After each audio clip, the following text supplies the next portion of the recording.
Bonjour, bonjour, bonsoir, bonsoir na balandino surtout ya la voix céleste chaîne ezalika ka moko oyo epesaka bino batualité réel bino batu bozali de près ou de loin wana mbala moko na mona Océanie, Asie, Afrique mobimba balobi siwa mbanza Alvin Beya Nzambe ya boye tokozwaye wapi lelo awawa toye ko dévoiler ba complot machiavélique oyo ya ba occidentaux.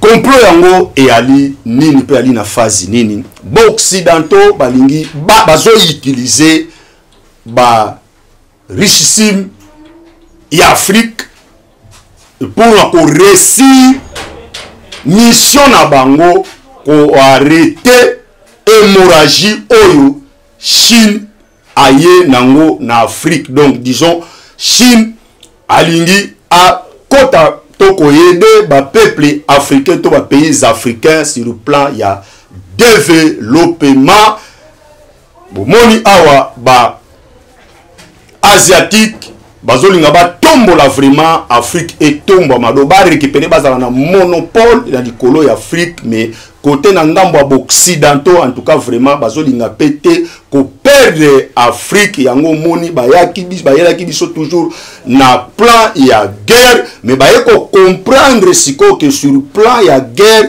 bazomona lokola que sur le plan économique bazoko perdre bango pe siko ba côté système ya plan économique yango moni le 8 le 9 Bareno moko et Salamaki na kati ya Rwanda oyo ba utilizaki ba ancien président non surtout africain, je dis bien ba ancien président non surtout et africain, mais ba oyo bazalaki n'exercice o bazwa qui part na kati ya réunion wana ba kaka deux présidents en exercice, c'était Paul Kagame et William Ruto nde balaki sur place. Sikoyo plan na bango e ali nini bazoluka mingi ko déstabiliser l'action nyo surtout au Chine azolinga amema na kati ya Afrique.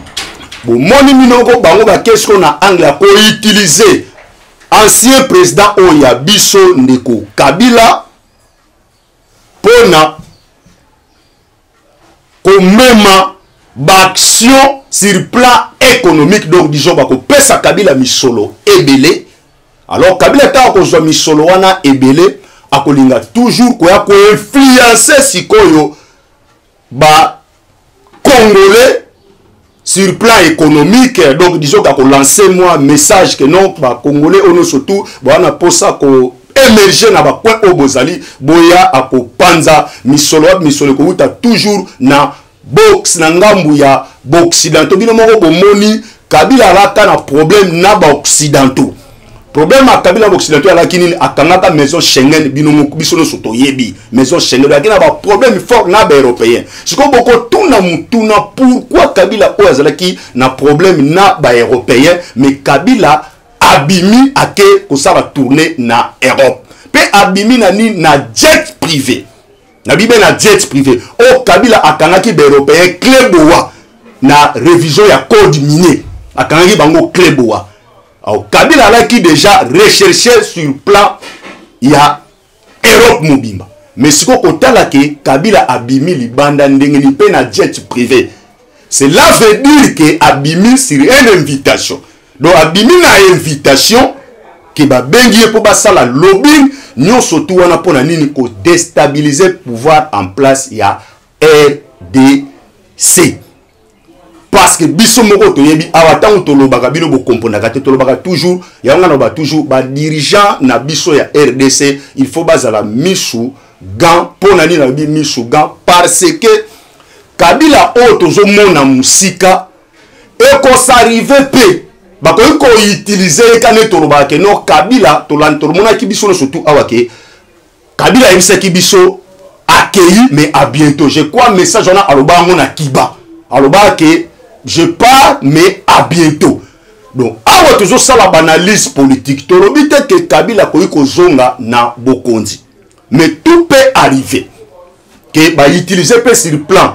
Il y a guerre, il y a bitumba au plan où ils allaient, il y a occidentaux où ils ont préparé pour déstabiliser le pouvoir. Il y a en place pour récupérer le monopole ya Afrique pour monique ba perdre monopole ya Afrique donc ba Asie ba occidentaux ba perdre monopole ya Asie ba monique ba asiatique ba lingi ko ba récupérer Afrique yango moni wapi ba occidentaux ba keisi ko na géopolitique wana mais mutu mingi bazolinga ba utiliser ezali ancien président Ndeko Kabila. Ndeko Kabila siko ta kozwa misolo wana. Na lobite ke akoya kokoma président. Toyebi pete parce que tout peut arriver parce que ça géopolitique. Akoya pe boye abandi ko influencer na domaine économique pour na kaka ke pouvoir en place ba ko émerger te. Alors que les occidentaux va utiliser deux pays. Premier pays au Bango va utiliser sur le plan bancaire. Déjà le cas là, Tanzanie. Au le Bango va utiliser sur le plan bancaire. Ce qu'on a plan armement. À Kenya, pardon, si j'ai bon, ok. C'est Kenya. Donc va utiliser Kenya sur le plan bancaire. Donc, bah, ça là, ce qu'on a peuple africain. Bako wana kotia ba banque par-ci par-là. Donc bako tia ba banque na ba kwe nyonso tout. Pe déjà kutu ba banque déjà ezalaka tia bo vérifier o mona ke ba banque nyonso tout presque mingi okomona ke eza ya mingi ya ba occidentaux. Sikoyo awa tant bako utiliser Ndeko Kabila siri plan bongo. Alors Kabila banda ko sala ka ke abanda ko empêcher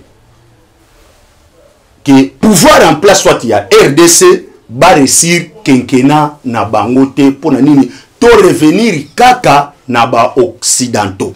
Sikoyo awa ngai na koloba vraiment mingi te mais na kotiela bino audio boyi bino moko bolanda bo mona complot oyo ezo salama na Afrique, précisément je dis bien la RDC parce qu'on dit l'Afrique est le berceau de l'humanité mais gâchette eza na RDC. Donc RDC ndazali central.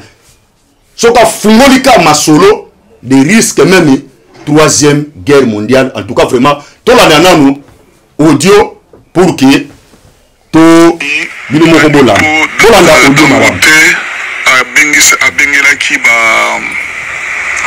Abengela ba riche africain na Rwanda parce que c'est lui qui a convoqué la réunion, ce n'est pas Kagame. Il a convoqué la réunion à Bengaki, riche africain mingi. Quelques anciens présidents, qui sur place, notamment l'ancien président tanzanien, il y avait l'ancien président nigérian, Pierre Nakati, la réunion Ana. Et la réunion Salamaki entre le 8 et le 9 septembre, na Rwanda, na Kigali. C'était une réunion top secret. Mais nous pouvons faire une analyse par rapport à la situation. Pourquoi ces gens se sont réunis? Est-ce que c'est un complot contre la RDC?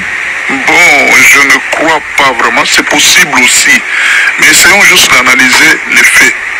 D'abord, vous allez remarquer que dans cette réunion, il n'y avait qu'un seul président en exercice, le président William Ruto.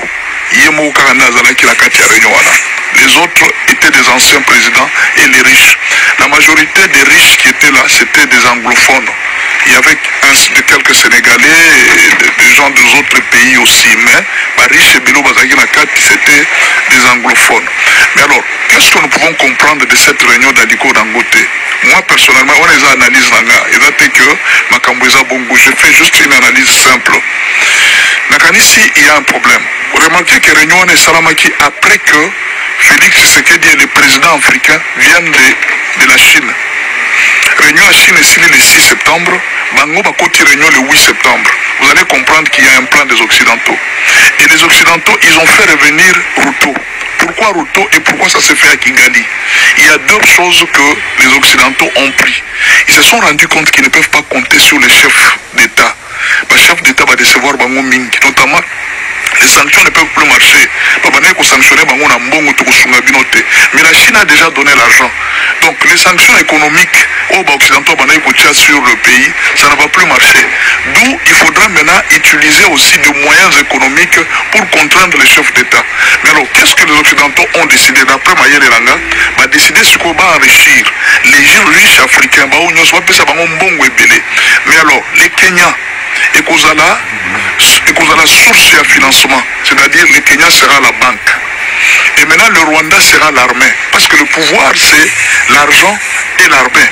Le Rwanda va constituer comme l'armée et le Kenya va constituer comme la banque. C'est-à-dire, Mbongo Nyoso et Ouzana Kenya et armée Rwanda n'a pas s'occuper d'Ango. Alors, ce sont les deux problèmes qui peuvent se faire. Alors, ils veulent maintenant imposer, va combattre 50 milliards au Chinois, va absorber Ango d'une manière ou d'une autre afin que les présidents africains ne puissent rien faire. En fait, c'est une réunion des Occidentaux, mais bah, Monique, le mafieux occidentaux et aussi en Afrique, c'est mieux vous utiliser les Africains pour combattre leur propre peuple. C'est juste un raisonnement. Eloko nini aliko Dangote. Ok. Bolandi bino moko tu analyste wana na ba réflexion na ye ba biloko o ya lobi. Wana eza première volet o boyoki. Ce qu'on a na deuxième volet mususu boko yeba bomona. Biloko nini oyo boccidentaux bazo préparer siko. A to kenesko coup sur coup. Bo comprendre ce que biloko oyo boccidentaux bazo préparer. Nyonso twane ya nini bazo luka toujours ba déstabiliser ba africain. Siko ngana ko loba boyeke ba pays nyonso Afrique ya Afrique donc to ba président africain et sengeli to parler même langage parce que Afrique nenge zawana biso no tout ali peuple kaka moko. Bien sûr tozana ba différence politique na biso mais tozaka ka moko yango siko bazo tiela bino susu deuxième volume bolanda toujours analyste oyo bo comprendre ba réalité biloko azoloba po bo mona ke moka oyo boccidentaux balingi yango te to tche o na tche bino susu mususu po bo comprendre boye ba make Dangote akendaki na Kigali, Kabila aza na Belgique. Est-ce qu'on peut faire une analyse par rapport à la situation? On peut aussi réfléchir, hein, parce que mon tout est salama pour nous réfléchir. On peut pas, un problème se passe comme ça et puis vous réfléchir, non. En politique, il faut toujours réfléchir. D'ailleurs, je vais vous donner un exemple pour que vous puissiez comprendre que chacun réfléchit chaque jour. Imaginez si il est là que Mazembe a coupé na Real de Madrid ou bien na Barcelone. D'après Yosso, l'équipe qui a gagné. Certainement, Barcelone a gagné. Pourquoi il a gagné? Parce que au Barcelone déjà un pronostic Barcelone a gagné. C'est pratiquement comme ça qu'on fait les analyses. Analyse va ça la analyse en fonction des éléments tout ça et la géopolitique internationale. Ndé en moment tout ça la analyse. Ligny que tant que Barcelone a gagné Mazembe. Ça ne veut pas dire que c'est la vérité. Et comme on appelle un match échangé, c'est-à-dire un pronostic n'est pas la vérité. Mais c'est par rapport à certains éléments, mais tu peux savoir pronostic à l'équipe télé qui gagne. Au cours de l'équipe peut gagner. Ah, c'est pratiquement comme ça que tout ça a analyse politique. Analyse politique est que non à l'hôpital.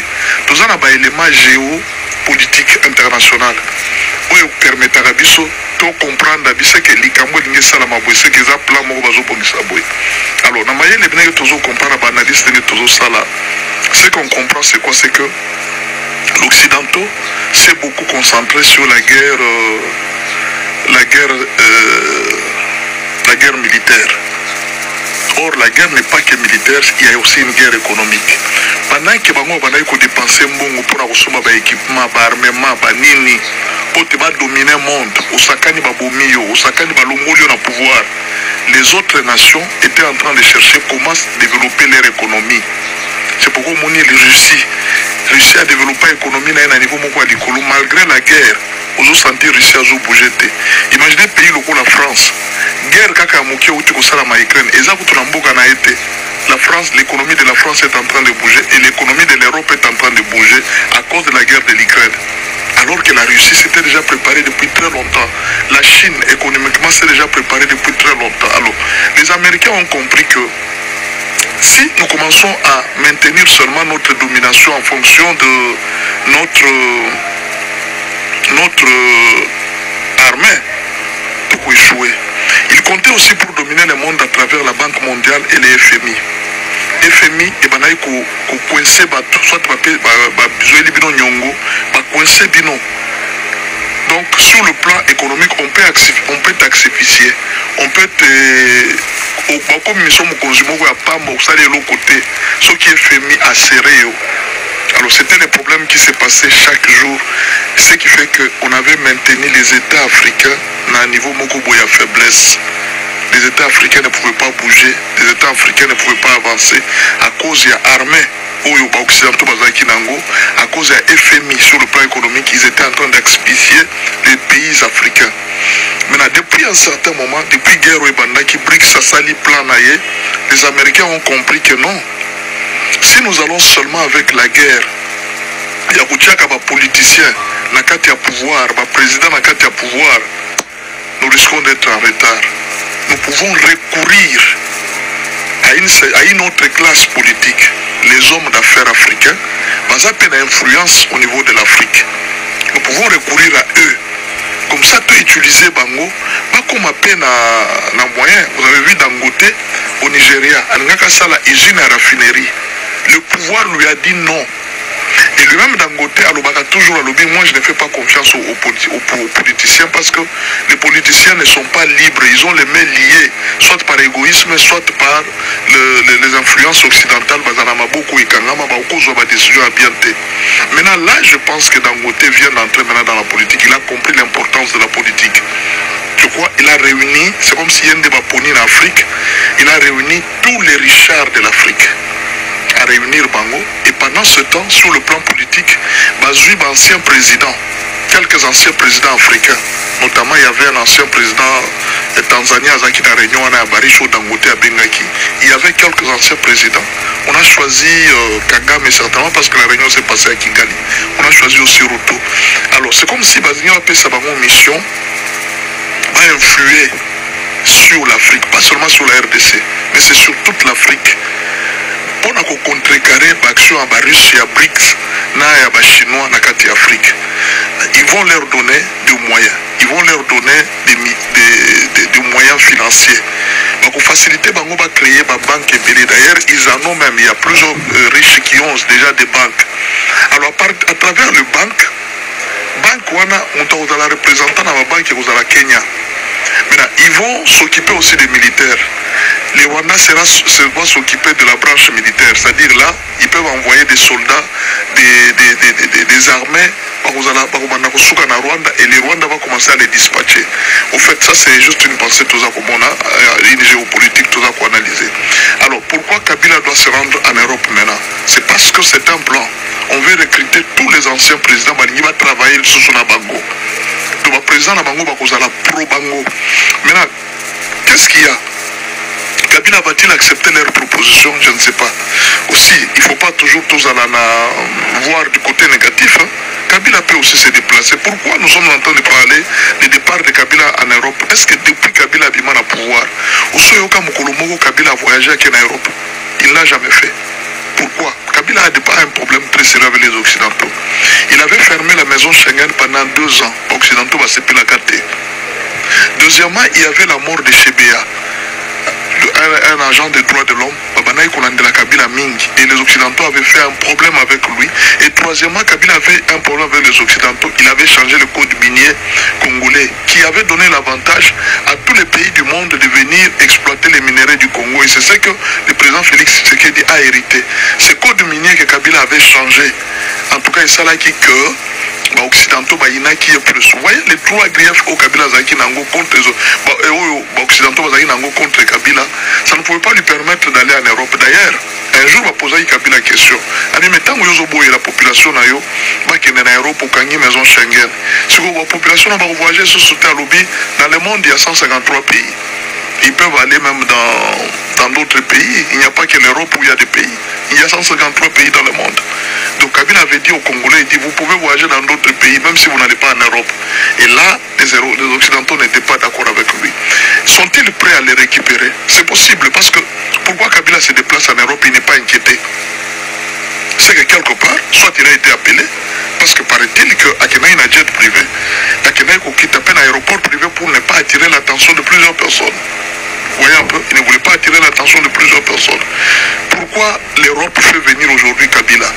Est-ce que Kabila est parti de son propre gré? Kabila, en tout cas, jusque-là, il n'avait pas la facilité de voyager en Europe. Est-ce que Kabila a voyagé en Proba? Alors on ne sait pas. Est-ce que Bazo Zela, après Félix, Bazo Misa Kabila, peut-être Balingiba Koti Saye, na plan Atsika, projet Atsika, parce que il faut qu'on y ait que projet Mouneno Occidentaux, ils ont perdu beaucoup de terrain.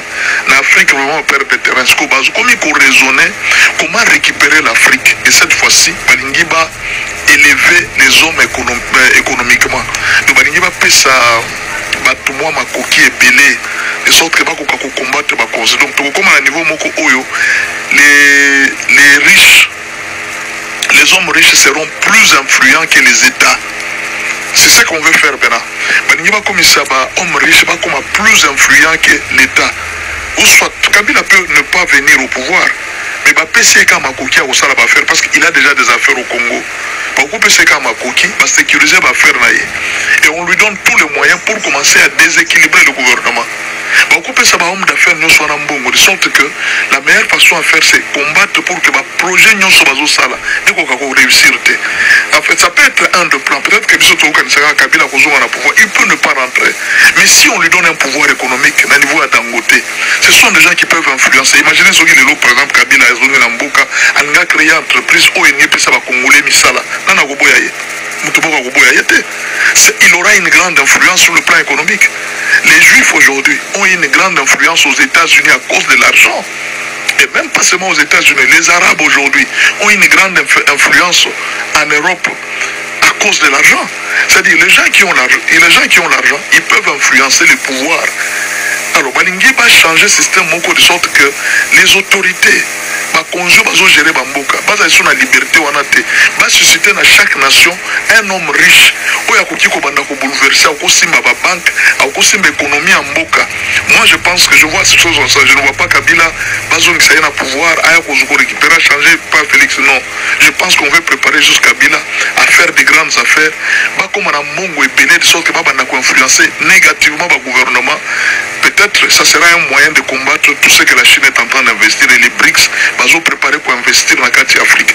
Je crois que c'est juste une analyse personnelle où on a sali par rapport à la situation où Kabila dans l'Est, Dangote dans l'Ouest, c'est un plan.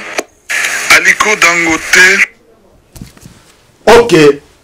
Binono surtout, Tolandi, ba audio oyo, ya analyste oyo a sali. Awa ce que toujours Kabola makanisi bo comprendre. Na nyonso ya lobby. Ce qui peut tirer attention bien. Azo réveiller conscience ya ba homme d'état africain. Comment président ya mboka Songolo Pakala occidentaux va utiliser yo pour manipuler peuple na yo. So bolandi analyste ou bien. Pe eloko yo esalingai o peut-être oyo inquiété ngai donc obanga moi muke par rapport ya vitesse oyo to stratégie oyo occidentaux va changer carte na terrain. Ba comprendre que to kendaki mingi sur plan ya militaire, armement. Mais est-ce qu'on peut comprendre que non? Cette fois-ci, tout le monde na économique, sur plan économique. Awa sikoyo, il faut comprendre, comprendre la réalité de ekosala biso ke peuple africain to parler même langage. Boyoki bino moko alobini ni ndeko Kabila akina problème na Europe. Do akoko bima kokota Europe te ba okangaye. Mais eloko nini esali Kabila asala tourner na Europe sans inquiétude. Pe ole abima na avion ndenge batu nyonso ba voyageaka. Mais yake na jet privé. C'est que ça là qui par invitation. Donc monique balimi bazo utiliser ce que ndeko na bango otolobaka toujours que Kabila n'est pas congolais. Ali congolais te. Donc ba utiliser kaka na Congo ba utiliser ndeko na bango pour na aya ko kotsa influence na kati ya moka Quand il y a désordre, moi j'appelle ça désordre. Pour que pouvoir en place a ko émerger té. Do ya bando ko arrêter hémorragie. Pour pouvoir en place a ko émerger ba action na yete. Yango moni awa na kolanda nyoso tu o to landi esengeli sikoyo l'état na biso a tiré ba leçon. Ko tirer ba leçon a zo ba mesure ya ko arrêter nyoso tu wana ba complot wana nyoso tu wana e joko salama. Pona ni bo moni bino moko Kabila na Belgique a participé na plusieurs réunions où il a participé COP et aligné. To mona ki bino moko Kabila ke Belgique awa ministre belge ayaki awa premier ministre ayambaki. Bazo sola toujours sur le plan sécuritaire. Maintenant awa occidentaux bazo linga basala na chaque pays Afrique batia un homme fort sur le plan économique pour contrôler Afrique mobimba.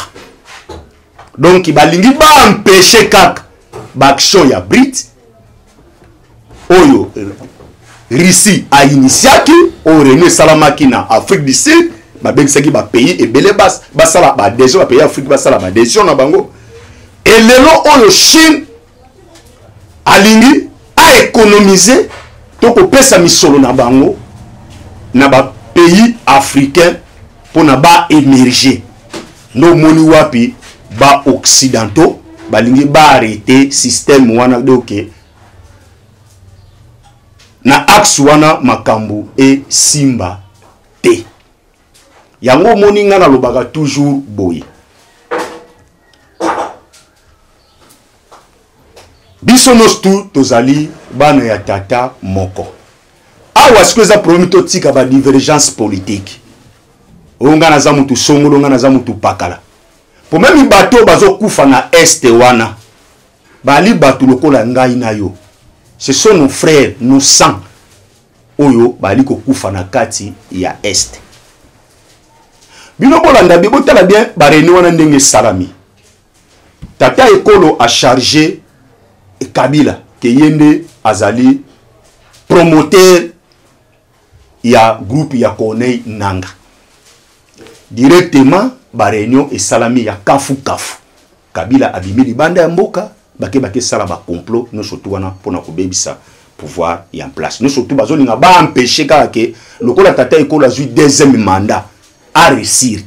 Là maintenant je parle pour la RDC donc na deuxième quinquennat mokonzi mboka à réussir kakate doto kendeka na neya alors ce qu'on rôle bazoli nga ba sala ezali nini Kabila wana misolo awa ko créer ba entreprise de belé Kabila ko créer ba entreprise de belé ça je vous dis parce que azana na mbongo occidentaux ba opesa ye donc akoliga a influencé sur le plan économique or akoliga sko apesa ba jeune emploi est-ce que jeune a boy emploi tant Kabila ko sala ba peine botala bino moko tous les kin marché a pandi ngo ba ko nyoso tout voir même ba ke même na ba village nyoso tout ni ba lingi ba zala toujours fort sur le plan économique ba no contrôle bo bisa que RDC économie na biso et sima mingi pa ba paye wana to yebi tala nenge dollar izo mata se ko mata on a ndaki bien premier ministre abai ke rôle na yenga zubo konzi rôle na yeza arrêter système wana ya monter à dollar mais jusqu'à présent dollar ezaka na sommet oh Kabila bazolinga ba implanter na rôle wana ke ba congolais ba yina pouvoir en place alors à ceux qui va continuer biso ba tirer les sontés to koma ke balobi ah tala IDPS bozwa avant bozwa bokonzi boloba ki ebele siko bozwi bokonzi ya ngoyo mais bokoki ko servir peuple té pone boloba ko biso le peuple d'abord mais wapi siko le peuple d'abord ngo siloga obino bolobaka que ceux qui botali bolandi bien il du parti à IDPS Nenge Lobaka Union pour la démocratie et le progrès place na simbi les progrès social ba oui sabino wapi social ya ba congolais oui to ba biso ba non social et salamité parce que to moni le ventre enfamé n'a point d'oreille en tout cas ba signaler ngai émission est commis na suka awa sikoyo na ye na voler mususu pour que bo comprendre ba réalité mayo ezali koleka na kati ya moka na biso awa bomoni bino moko ne ba tiwerezo leka na est ba tiwerezo leka na est ayi ba signaler ngai ngonga TV ezali en tout cas vraiment ngonga en tout cas na lobi toujours moni